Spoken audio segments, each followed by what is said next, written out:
Pontiac's history didn't vanish. It didn't crumble into dust. It didn't fade away.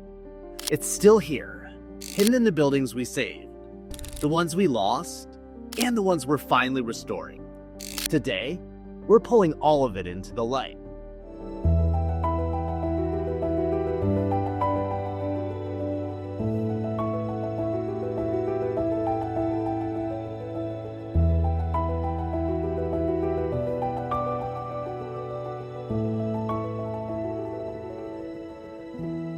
Welcome back to Pontiac Pulse.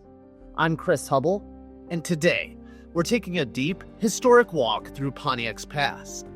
A journey through the structures that shape this city, the neighborhoods that tell its story, and the landmarks that still echo with the voices of the people who built them. This is Pontiac like you've never seen it before. To understand Pontiac today, you have to understand what we lost along the way. One of Pontiac's greatest losses was the Eastern Michigan Asylum, later known as the Pontiac State Hospital. It opened in 1878. What began as a single building grew into a massive psychiatric campus with dozens of structures. For more than a century, thousands of people lived, worked, and sought treatment there. But by the late 1980s and into the early 2000s, the historic buildings were demolished. Entire wards, entire corridors, entire stories gone forever. Pontiac once had a towering sandstone courthouse, built in 1871 and 1872. It was a Romanesque giant with a clock tower that dominated downtown. People described it as the soul of the county. But in 1962, decades before preservation laws, it too was demolished. Not a single piece of it remains, only photos and memories. Pontiac also lost factories like Wilson Foundry, which powered early automotive manufacturing, schools like Baldwin, corner groceries, block by block commercial strips that once defined entire neighborhoods. These weren't just buildings, they were community anchors, and losing them changed Pontiac forever.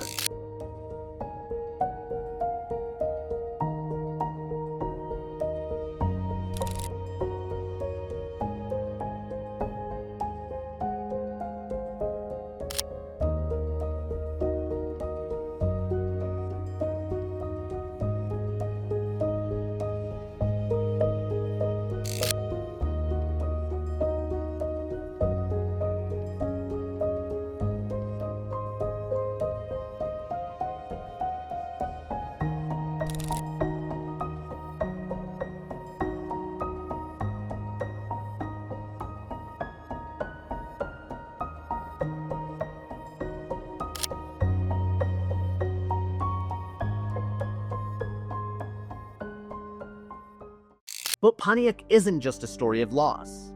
Some buildings survived, and their survival matters. Let's start with Central School. Built in 1893, this Romanesque revival beauty is one of Pontiac's oldest surviving school buildings. Generations of Pontiac residents walked its halls, and somehow, against the odds, it's still standing. A living artifact from the 19th century. Oak Hill Cemetery was founded in 1822. It is one of the oldest active cemeteries in the entire state and is listed on the National Register of Historic Places. Pontiac's founders are here. Civil War soldiers, mayors, artists, inventors, as well as, ordinary families. If you want to understand Pontiac, walk Oak Hill, because every stone is a chapter in its story. Downtown, the Riker Building has shaped Pontiac's skyline since 1929. Built with architectural ties to Albert Kahn's firm, it was one of Pontiac's earliest high-rise office structures. For nearly a century, it has stood as a symbol of Pontiac's commercial ambition. The Central Fire Station, built in the 1930s, is another civic structure that survived. It represents the strength and resilience of a community that grew through the Great Depression and still stands proudly in the heart of the city. Governor Moses Wisner's home, built in 1845, remains one of Pontiac's most important 19th century residences. And Wisner Stadium, constructed in 1941 through the Works Progress Administration, still hosts games and community events more than 80 years later. And then, there's one of Pontiac's greatest architectural treasures, the Pontiac Masonic Temple. Built in 1923, this massive classic revival structure became the center of fraternal life in Pontiac. Grand staircases, lodge rooms, a ballroom that feels like you stepped into the past, hand-carved details everywhere. Later restored and reborn as the Lafayette Grand, the building became a beloved event space and a cultural anchor for the city. It is one of the few places in Pontiac where you can walk through the doors and feel the early 20th century come alive around you.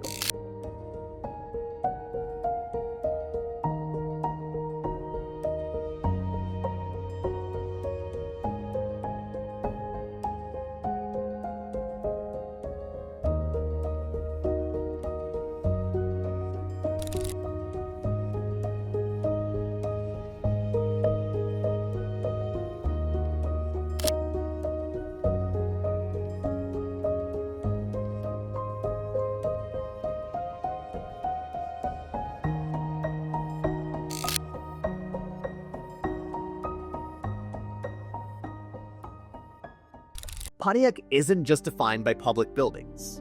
Its neighborhoods tell the story too. Seminole Hills is a masterpiece. Curving streets, stone gateposts, lush landscaping. Architectural styles range from Tudor Revival to Colonial Revival to arts and crafts. It's one of the most intact historic neighborhoods in all of Pontiac. Fairgrove is known for its large, elegant homes, often 2,000 to 3,500 square feet or more. Deep porches, handcrafted woodwork, stunning brick masonry. These homes aren't just structures. They're living examples of Pontiac's early 20th century prosperity. Franklin Boulevard is lined with stately homes, built between 1900 and the 1930s. Colonial revivals, American foursquares, brick residences that once housed Pontiac civic leaders, business owners, and professionals. A neighborhood that feels frozen in time. In the late 1930s, Pontiac became part of a national experiment in efficient modern housing. General Motors built streamlined worker homes here, influenced by European modernist design. Simple lines, efficient layouts, and materials ahead of their time. These houses still stand as early examples of modernism in Michigan. You cannot tell the story of Pontiac without talking about the automobile. This city didn't just contribute to car culture. It helped shape it. Pontiac Motor Division, founded in 1926, created some of the most iconic American vehicles ever built. The Bonneville, the Firebird, the GTO. Cars that defined eras. Cars that became legends. At its peak, Pontiac's industrial complexes employed tens of thousands of people. Bodies, engines, buses, frames. Much of America's mobility was built right here in Pontiac. Downtown Pontiac once had entire rows of dealerships and showrooms. It wasn't just an industry, it was a culture, a heartbeat, a way of life. The Phoenix Center, built in 1981, stood for more than 4 decades. This year, in 2025, it was finally demolished, clearing the way for a completely reimagined downtown footprint. Its removal marks the end of one era and the beginning of another. Webster Elementary, once a building some thought would sit empty forever, is now being transformed into a community center. It's a symbol of Pontiac's new direction, breathing new life into spaces once left behind. Today, we're witnessing restorations, new investments, new housing, and historic preservation efforts that would have been unthinkable a decade ago. Pontiac is not just recovering, it's rediscovering itself.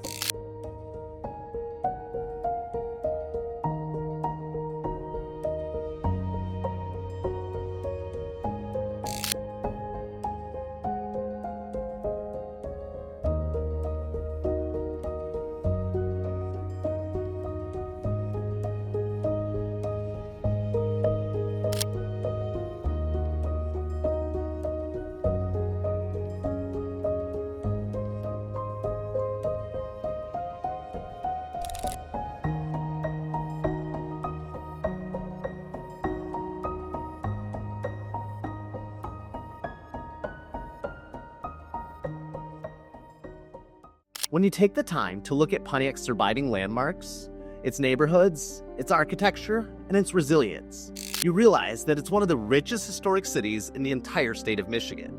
We lost a lot, but what remains is incredible, and the story is still being written. I'm Chris Hubel. This is Pontiac Pulse, and the next chapter, well, it starts right now.